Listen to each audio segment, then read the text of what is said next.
गौरी पूजू प्यारी जनक के दुलारी, सिया राम जी के प्यारी जनकपुर में।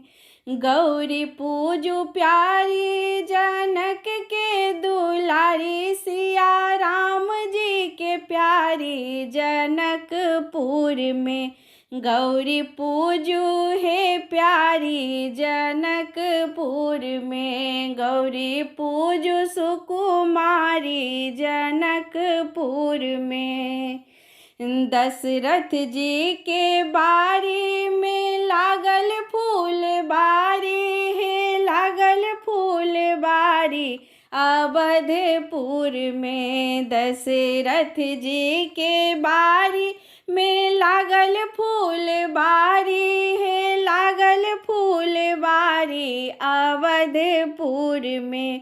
गौरी पूजू है प्यारी जनकपुर में। गौरी पूजू है सुकुमारी जनकपुर में।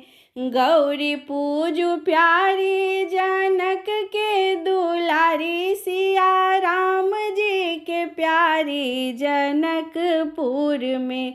गौरी पूजू है प्यारी जनकपुर में। गौरी पूजू है सुकुमारी जनकपुर में। गंगा जल आनो में लक्ष्मण के बारी, सखी लक्ष्मण के बारी जनकपुर में। गौरी पूजू दुलारी जनकपुर में है। गौरी पूजू सुकुमारी जनकपुर में। गौरी पूजू प्यारी जनक के दुलारी, सिया राम जी के प्यारी जनकपुर में।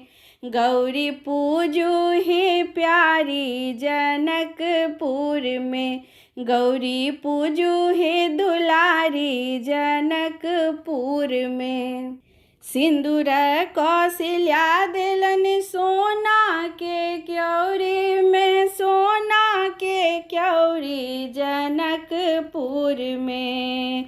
सिंदूर कौशल्या दिलन सोना के क्यौरी में, सोना के क्यौरी जनकपुर में।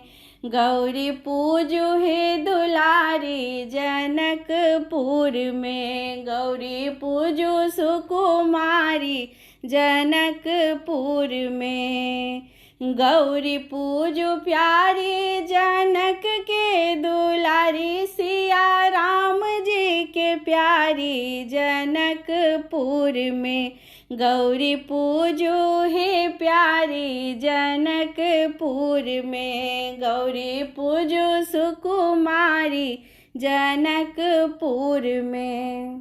उर्मिला नवेद देली सोना के थारी में, सोना के थारी जनकपुर में।